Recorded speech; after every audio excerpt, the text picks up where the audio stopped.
Good evening and salutations, my GH fans. So, Dex is not willing to give up Michael, and Sonny's ready to put a bullet in him. When you stop to think about it, it's pretty stupid, right? Like, not because, oh, I know a lot of people don't like Michael, so it's like, oh, well, why would you sit there and die for Michael? But the worst that can wind up happening is Sonny is going to be mad and disappointed. It's not like he's really sitting there protecting him from killing Michael. For all intents and purposes, that's his son. So the most he's going to sit there and be is mad and not trust him. That's it. Like, just stop and think about it. And that's worth sitting there being, shot and killed. Kind of dumb when you really think about it in the long term. But of course, Carly gets there in time, and she tries to lie at first. She's like, hey, listen, I hired him. I want to sit there and protect you, yada, yada, yada. And Sonny's like, yeah, but you don't really have any money like that. So you're lying to me. And he figures out that it's Michael. And, they tell him everything about how Dex was there originally to take him down. But, Michael had to change her heart. And Carly was worried about him, just going into those situations without any sort of backup. It was a point where Brick wasn't there. And Sonny says to Carly, hey, listen, I've been sitting there doing this for 30 something years. Like, I've been good. Kind of questionable, but whatever. Fine. But then he gets upset. First, he gets egotistical. He's like, oh, well, you lied to me and you thought I was just weak or whatever. Like, bro. Carly's like, yo, listen, at the end of the day, no one can sit there and survive this business alone. So you might want to sit there and check your ego. And then he looks at it like it's an act of betrayal, right? From Carly's point of view, you lied to me and this, that, and the third. Now, Michael, yes, I can understand that because originally he wanted to put him in jail. So that I can understand. But Carly, come on. Like, she was just sitting there looking out for you at the very least. And when you really stop to think about it, I thought that right then and there, when he finds out that Dex was hired originally to sit there and put Sonny to jail, I'm like, oh, well, I mean, I wasn't going to kill you for the other thing, but well, he did want to sit there and try to put me to jail. I should probably sit there and be a mob boss. Nah, I'm just going to sit there and just go home or whatever. That's literally what wanted to happen. I'm just like, really? Not even some kneecaps being broken or nothing? Okay, alright, yeah, I guess that's cool too.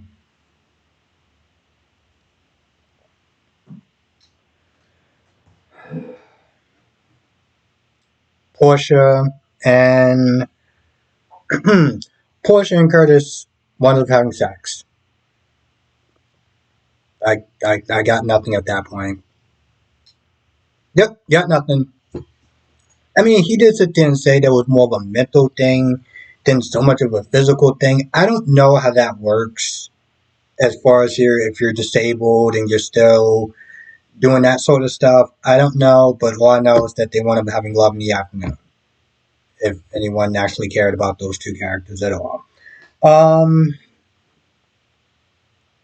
Now, at first, when Dante and Sam were talking, and they got a knock on the door, and the officer brought in some kid, I was like, "Who is that?" And it was Danny. Danny was drinking. He was drunk. I know he's drinking and everything like that. Sam goes ballistic on him. Part of me is just kind of just like, you were doing like the exact same thing, if not worse, right? And she starts getting all, I don't want to sit there and say Karen or anything like that, but I'm like, bro, you were doing, and that's exactly what Danny pointed out. Danny was like, you were doing the exact same thing at my age. He goes upstairs, and Sam was like, I just lied to him. Because, she was like, no, I didn't do that or whatever. I wasn't sitting there drinking. And she was like, yeah, I just lied to him. I'm like, yeah, you did. I mean, Dante tried to make her feel better by saying, well, you didn't lie, you just admitted some stuff so this way you wouldn't give him permission to drink. I'm like, you literally did sit there and lie to him. Like, don't get me wrong, I'm not just saying that she shouldn't have sat there and went hard on him or anything like that, but like, at least own up to the fact that you were doing the exact same thing at that age, if not worse.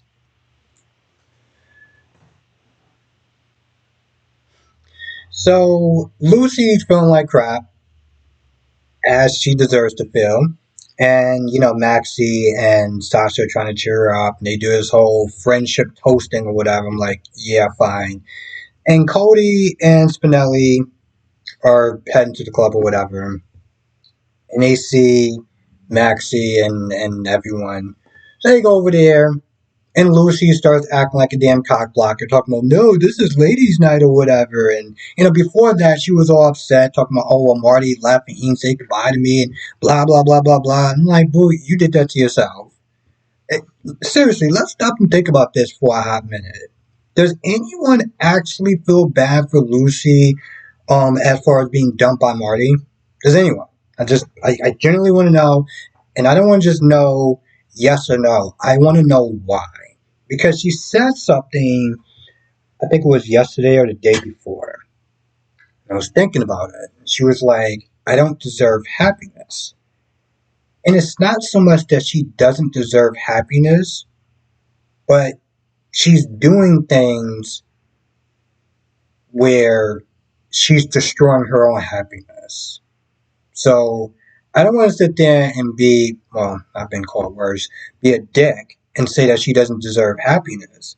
But I'm like, you, it's not so much that she doesn't deserve it, it's that you constantly keep screwing up your own life and you hurt other people in the process. I don't know what her relationship like was with Kevin, but she cheated on that man more than once. So it's kind of just like you can really miss me with your tears and your self pity and everything like that because you put yourself in the situation. And now that the guys are coming over and she's like, oh no, this is ladies' night. It's supposed to be like, bro, just because you screwed up your own romance life, don't be that person. Don't ladies, don't be that person. Okay? If you screwed up your own life, don't prevent your other friends from just sitting there being happy with men because you screwed up your own romantic life. Don't be that person. Okay? That person is not like by your friends in the end, in the long run. They're really not. They go back over there and Lucy tries to call Marty again. I'm like, leave that man alone. He's done with you. He is literally done with you. Why the hell would he actually want to sit there and get back together with you when you broke up like 5 minutes ago and you sat there and you ran right to Scotty and you had sex with him? Why the hell would anyone in their right mind want to sit and be like, oh yeah, I could just sit there and just get past that? And now you sit there blowing up his phone like, come on. Honestly, tell you at that point, Marty should just sit there and just block her number. Just do that. At the very least, with some peace of mind. But Sasha Smith there talking to Maxie about Spinelli, and she was Smith there thinking about trying a couple of times, but she put him through the ringer, and she doesn't want to hurt him, And Cody and Spinelli are talking, and of course, Maxie's also talking about her last great love, which was Nathan. I'm like, you went out with Peter August. Like, come on. Like, I mean, you can't sit there and use the whole, oh, well, I don't know if I'm ready to try again because of Nathan. I'm like, yeah, you went out with his half brother. And then at the end, he turned out to be a sociopath. So, come on. Now, I said this much in my live stream, and I'll sit there and say this again. I feel like they appeal for a lot of people, and probably just even from me, sitting there looking at it, was that they were different people back then. Maxie and Spinelli were different people. Maxie was the bad girl, was the bad hot girl, and Spinelli was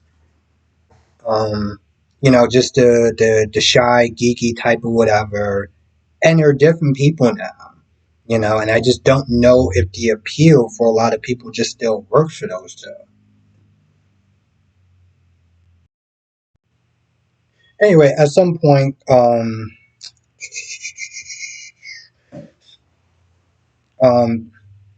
snippet, I think. Spinelli, I had a brain fart for some odd reason. Spinelli gets a call from the babysitter, and they're saying that James don't want to go to sleep because, apparently the babysitter's hot and he's just finding all sorts of excuses to not go to sleep. So, Cody's like, well, you should go over there because he kept on trying to be like, oh, just go over there and talk to her, go over there and talk to her. Well, now you have a reason to talk to her. So he goes over there and talks about, James and him just, decide not to go to sleep.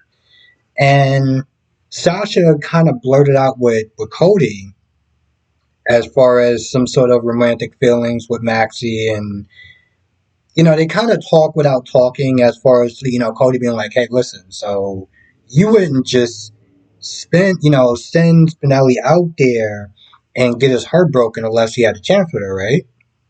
So they kind of do this whole double speaking because, Sasha doesn't want to sit there and betray Maxie's trust. So they kind of do this little workaround sort of thing. And then there was Brooklyn. Oh, hold on. Before I even go to Brooklyn, there was Michael and Willow. And they weren't really too interesting. The only thing that I found interesting was the fact that Willow did admit that she overreacted with the whole Michael lying about Nina. Because she did lie about her cancer. And she didn't sit there and tell him about that. And he did sit there and forgave her. So, she was like, she should have had a little more grace as far as forgiving him. Still can't believe he actually had to sit there and knock on his own property. Mm-mm. Oh, damn hell. Anyway, they wound up having love in the afternoon. Then it was Brooklyn and Chase. They didn't really wind up doing too much of anything. The plans that Chase had wound up just bursting into flames. From heaters that weren't supposed to work to some sort of comment that didn't want up coming on time, but they wound up seeing it through, I guess, cheesy green screen or whatever. And then they just start to have loving in the afternoon, which I was just like, whoa, hey, hold on. Pretty sure I heard a story about how Brooklyn and Chase was like, no, we don't want to do that because we don't want to disrespect our partners in marriage. So we're not going to sit there and do any sort of love scenes. And then they did a semi-love scene. I'm like,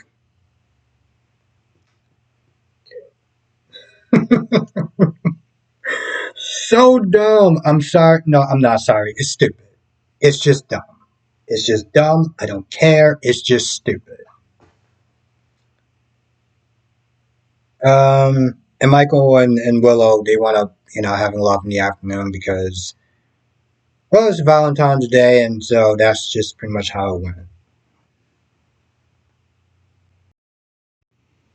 Anyway, I feel like that's about it. I can't think of anything else that wound up happening. So, if I forgot anything, you know what to do. Come to the live stream tonight, 8 p.m. Eastern, 5 p.m. Pacific. We'll sit there and talk about all the shows, General Hospital, Days of Our Lives, whatever that mess was.